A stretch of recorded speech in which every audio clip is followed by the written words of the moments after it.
गरीब के घर आया नया पंखा। प्रीति, मोनू बेटा, ये क्या, तुम्हारे सभी दोस्त बाहर खेल रहे हैं और तुम दोनों हो कि यहाँ अंदर बैठे हो? नहीं माँ, हम लोग बाहर नहीं जाएंगे, बाहर बहुत ज्यादा गर्मी है। हमारे सभी दोस्त गर्मी में खेलने के बाद अपने घर चले जाते हैं। उनके घरों में एसी, कूलर, पंखा सब कुछ है, इसलिए उन्हें गर्मी से कोई परेशानी नहीं होती। लेकिन अगर हम लोग बाहर जाएंगे तो हमें परेशानी होगी। हमारे घर में तो एक पंखा भी नहीं है। दोनों बच्चों की बात सुन सब्जी काट रही योगिता और खाट पर बैठे अमरावती और महेश के चेहरे पर भी उदासी आ जाती है। बस योगिता, मेरा हो गया, और रोटी मत देना। हाँ बहू, मेरा भी हो गया, मुझे भी और रोटी नहीं चाहिए। ये क्या, आज आप दोनों का पेट सिर्फ एक रोटी में भर गया? योगिता, पूरा दिन धूप में घूम घूम कर पसीने और गर्मी में हालत खराब हो जाती है। रात को तो मेरा ये एक रोटी खाने का भी मन नहीं करता। गर्मी से वैसे ही रात में बेचैनी होती है। अगर एक रोटी से ज्यादा खा लूंगा तो जो थोड़ी बहुत नींद आती है वो भी नहीं आएगी। गर्मी के मारे पूरे परिवार का हाल बहुत बुरा हो चुका था। जैसे तैसे करके वो सभी गर्मी में खाना खाते हैं और रात में खिड़की के पास बिस्तर लगाकर सो जाते हैं। बाप रे बाप, दिन में क्या कम गर्मी होती है जो ये रात में भी गर्मी रुकने का नाम ही नहीं ले रही है। क्या हुआ माँ जी? इतनी देर से सोने की कोशिश कर रही हूँ, लेकिन मजाल है कि नींद आ जाए। हमें भी नींद नहीं आ रही है, रात को नींद आती नहीं और स्कूल में जाग नहीं पाते हैं। आज भी टीचर ने हमें इतना डांटा जब हम क्लास में सो रहे थे।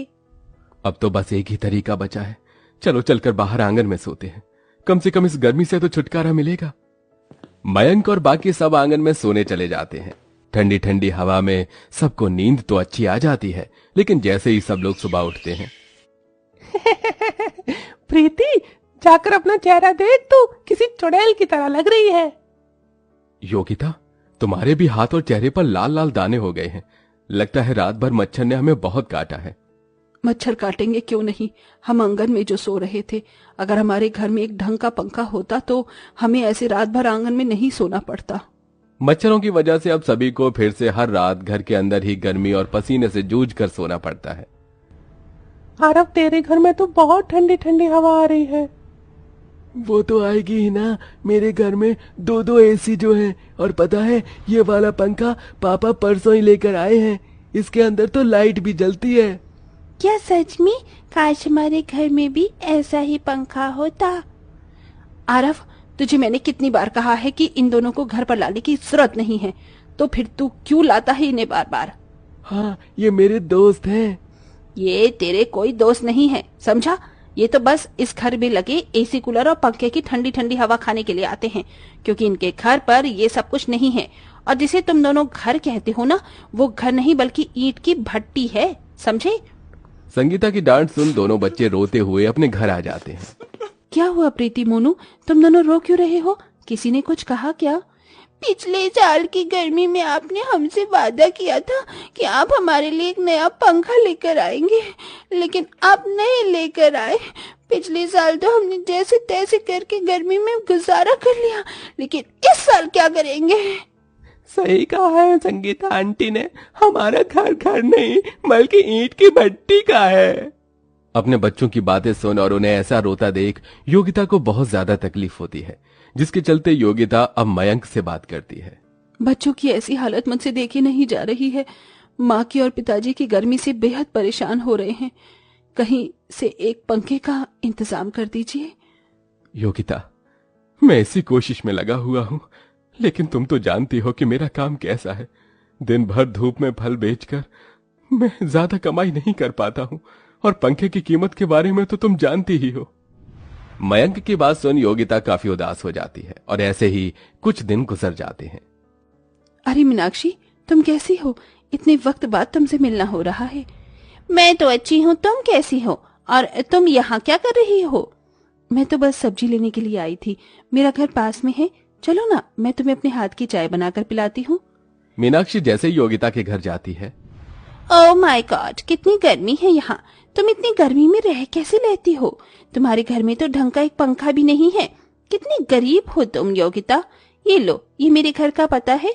अगर तुम्हें कभी भी पैसों की जरूरत हो तो मेरे घर आ जाना। मैं तुम्हें अपनी नौकरानी के काम पर रख लूंगी और अच्छी खासी सैलरी भी दे दूंगी। मीनाक्षी योगिता को अपने पैसे का घमंड दिखाते हुए उसकी गरीबी की बेइज्जती करते हुए वहां से चली जाती है। ऐसे ही कुछ दिन गुजर जाते हैं। गर्मी की वजह से प्रीति और मोनू की तबीयत अब इतनी ज्यादा खराब हो जाती है कि वो दोनों स्कूल में ही बेहोश हो जाते हैं। योगिता मयंक को जैसे ही बात पता चलती है तो वो भागे भागे उनके स्कूल जाते हैं। गर्मी की वजह से आपके दोनों बच्चों की तबीयत बहुत ज्यादा खराब है और आज तो वो दोनों बेहोश भी हो गए हैं। देखिए, आपको उनका खास ध्यान रखना पड़ेगा, वरना कल को उनकी तबीयत और बिगड़ सकती है। टीचर की बात सुन दोनों काफी ज्यादा डर जाते हैं। सुनिए, अब बहुत हो गया। मैं अब ये चीज और नहीं बर्दाश्त कर सकती। मैं कल से ही मीनाक्षी के घर जाऊंगी और नौकरानी का काम करूंगी। हम दोनों मिलकर पैसे कमाएंगे और पैसों को जोड़कर एक नया पंखा लेकर आएंगे। अब मैं और मेहनत करूंगा और हम दोनों पैसे जोड़कर पंखा लेकर आएंगे। मयंक अब दिन में 4-5 जगह पर जाकर कड़ी धूप में फल बेचना शुरू कर देता है। वहीं बेचारी योगिता अपनी ही सहेली के घर में नौकरानी बनकर काम करती है। अरे जरा ढंग से पोछा लगाओ, हाथों में क्या जान नहीं है तुम्हारी? हैरान रह गई ना मेरे इतने बड़े घर को देखकर? मेरे घर के हर एक कमरे में एसी, फैन सब कुछ है। तुम्हारे घर से बड़ा तो मेरा बाथरूम है। बेचारी गरीब कहेंगी, तुम्हारी तो हैसियत एक ढंग का पंखा खरीदने की भी नहीं है। मीनाक्षी के ताने सुनकर योगिता को गुस्सा तो बहुत आता था, लेकिन अपने परिवार की सूरत और हालत देख बेचारी योगिता कुछ नहीं कहती और मिलने वाले पैसों को जमा करती है। वहीं मयंक भी अब पैसों को जमा करने लग गया था और आखिरकार इतनी कड़ी मेहनत के बाद दोनों पति पत्नी एक नए पंखे के लिए पैसे जमा कर ही लेते हैं। मयंक उन पैसों को लेकर पंखा खरीदने के लिए शॉप पर जा रहा होता है कि तभी वो रास्ते में देखता है कि एक बाइक वाला छोटे से बच्चे को मारकर चला गया है और वो बच्चा खून में लथपथ होकर सड़क पर बैठा है। हे भगवान, इस बच्चे की हालत तो बहुत खराब है, इसे जल्दी से अस्पताल लेकर जाना होगा। मयंक उस बच्चे को नजदीकी अस्पताल में लेकर जाता है जहां वो उसका ट्रीटमेंट करवाता है और कड़ी मेहनत से पंखे के लिए जोड़े गए पैसों को बच्चे के ट्रीटमेंट में लगा देता है और खाली हाथ वापस घर आ जाता है। पापा, आप पंखा ले आए? कहाँ है हमारा पंखा? मुझे माफ कर देना, मैं पंखा नहीं ला पाया। मयंक रोते हुए अपने पूरे परिवार को सब कुछ बताता है, जिसे सुन इसमें रोने वाली कौन सी बात है? हमारी गर्मी उस बच्चे की जान से बढ़कर थोड़ी ना थी। पंखा तो हम बाद में भी ला सकते हैं। उस बच्चे की जान बच गई, यही हमारे लिए काफी है।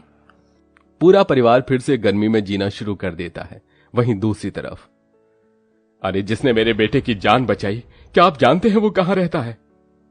उसे बच्चों के पिता राजीव हॉस्पिटल के लोगों से मयंक का पता निकलवाते हैं और मयंक को धन्यवाद करने के लिए उसके घर पहुंचते हैं।